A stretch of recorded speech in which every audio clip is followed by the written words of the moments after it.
We are in the 5 o'clock hour, the circus hour of the James T. Harris Show.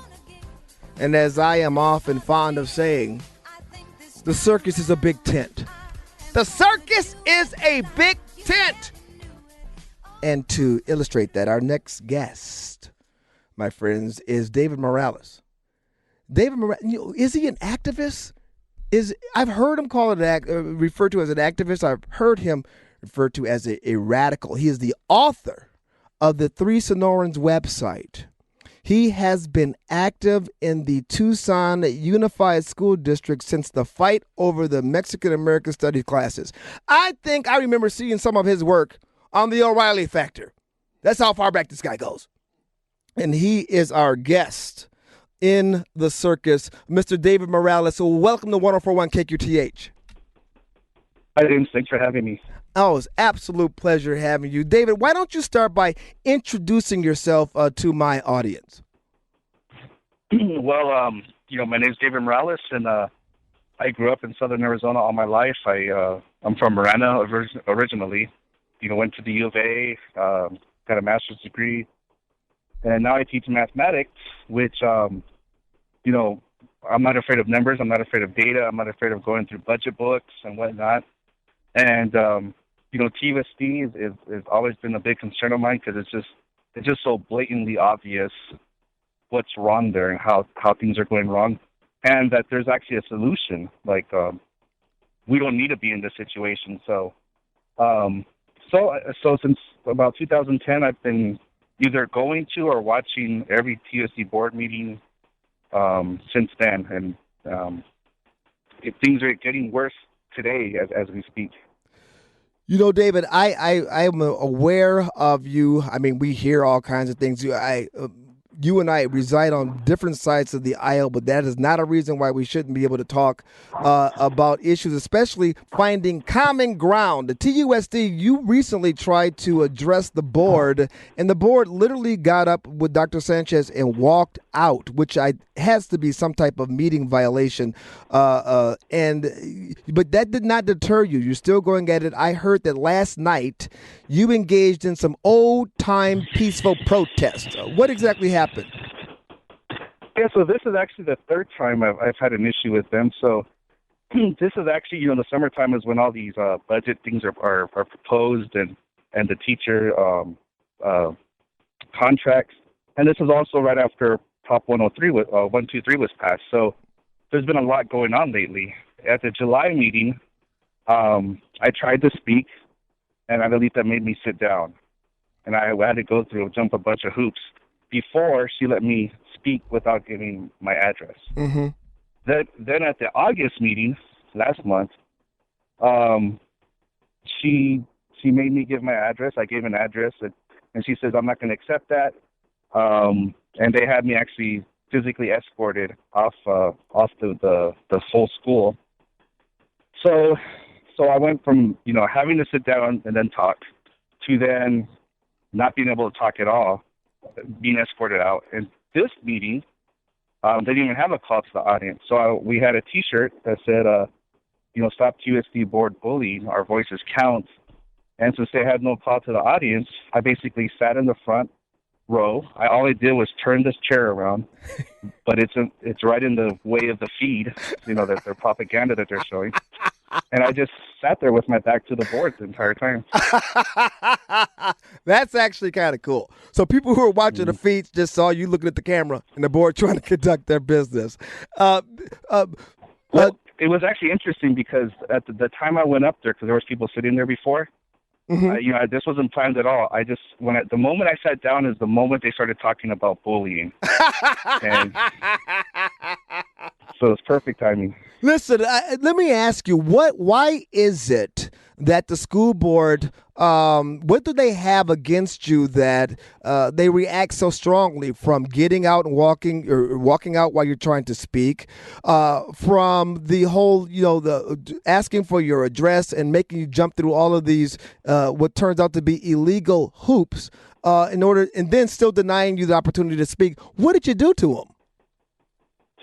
Well, I mean, first of all, you have to understand the current board majority, which is, I call it the G crew now, but it's under the Grijalva regime. And of course, the leader is the Queen Bee, Miss the Princess Adelita. And growing up the way she has, with everyone always kissing, her father's ring and bowing down before them, that's rubbed off on her. So any criticism of her is seen as a complete attack on them. And Mark Stegeman and Michael Hicks, I've disagreed with vehemently in the past. And now we have a talking relationship because that's the way it should be. Like, yes, this is about the teachers, the students. This is about the future of our community. Like, if TUSD is broken, Tucson is broken. Yes. And so they just don't like the truth. And I think what happened is they put all in on H.T. Sanchez, and he's turned out to be a huge loser, as Donald Trump would call him. Loser. Now she said David's using the language of the neo right here. And I agree with you. Loser. Let me ask you, because this is what we're seeing. You just mentioned how you and other school board members, Michael Hicks, Stegman, are on talking terms. We're seeing some really strange realignments here. As a matter of fact, on my show, I'm thinking very seriously about forming the Green Tea Coalition so that we could support candidates on both sides of the aisle who are willing to take on the establishment wherever it is found. Now, you're talking about you and being able to talk to Michael. The two of you used to be enemies. Now you're fighting on the same side. Is the realignment confirmed or confined to TUSD, or do you see this as being a county-wide, even country-wide thing that's happening? Well, it's ironic because I used to actually be good friends with Crystal Foster on the board, and she always used to compare herself to Hillary Clinton. Ooh! Hillary Clinton. So supposedly they've always had the hairstyle, her whole life growing up and everything. And I think it's a perfect analogy because Hillary Clinton is someone that the right doesn't like, and I'm on the left. I'm on the Green Party, and none of us like her, and there's this coalition growing against, this ever-increasing Democratic power, which is, to me, being unchecked. And I think, that's what's going on with the current board. And since Crystal's running and Crystal and Cam are running, it's a perfect metaphor because there's this Green, there's the Tea Party, and no one really likes them because it's about corruption. It's about flat-out lying about budgets. I mean, I show them the numbers that have HT's signature on it, and they still don't believe it. And it's just, once you get to that point, you can't make any progress. Now, you've been involved in the district for a long time, Mr. Morales, and long enough to have formed an opinion on who has to go and who needs to stay, who needs to, stay on the board. So let me ask you directly, in your opinion, who needs to go and who needs to get on the board and why? I think if any one of the Crystal or Cam are taken out, that would have the biggest impact ever. Of all the candidates running right now, I've been supporting Betts for many years now, Betts Putnam Hidalgo. And I've met all the other candidates. I've talked to them. And, you'll learn more about them as they people change. This is what happened to Crystal and then Cam. Like, they changed once they got into power. But definitely they need to be taken out because from what I'm hearing, if either one of them is taken out, H.T. Sanchez is resigning immediately. So there's a light at the end of the tunnel. Those two. You said those two must go. Okay. Without a doubt. I'm very serious about this Green Tea Coalition. T as in Tea Party. That's me, and working with folks like-minded on this issue. Not that we're going to get along with everything, because we're not. But on this issue, I agree with you 100%. As TUSD goes, so goes the city. And we've been dealing with fraud and corruption. And I think that you call it the G Squad, but the Grijalvas. This machine has been running so many things in the city for so long. Are you ready are you out now at the point where you see the Grijalva machine as a corrosive spot stain on the city, on the school board? Are you ready to see it go? Yeah, I mean, me and my friends, we describe it as Cholo politics, and it's pretty gangster sometimes. I mean, Mm-hmm. I've known how they personally have ruined people's lives, like, either going after their jobs, making sure they can't get hired, stuff like that, and it's just wrong. It's just bad, and it's not just Grijalva. There's a few other people in town, but he's the most visible of them all.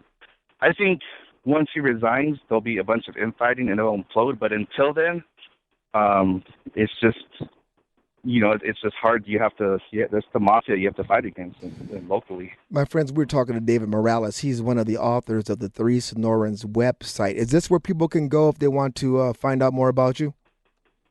Yeah, on Three Sonorans, there's links to my Facebook is very active, my page, and their Twitter and everything. So threesonorans.com, and you'll know the latest. Would you be interested in joining the Green Tea Coalition? If it means bringing change to TUSD, definitely. Well, I'm going to consider you on board here. We'll be getting together to talk about more what this means. But I want to tell you something, man. It has been a pleasure having you in the conservative circus. And I look forward to having more conversations with you in the future, especially about what can be done to change the monstrosity that is the TUSD leadership. Definitely. David Morales, thank you very much for your time today. My friends, it's a big tent. It's a new era. A new era. You're listening to 104.1 KQTH, Tucson's News and Talk.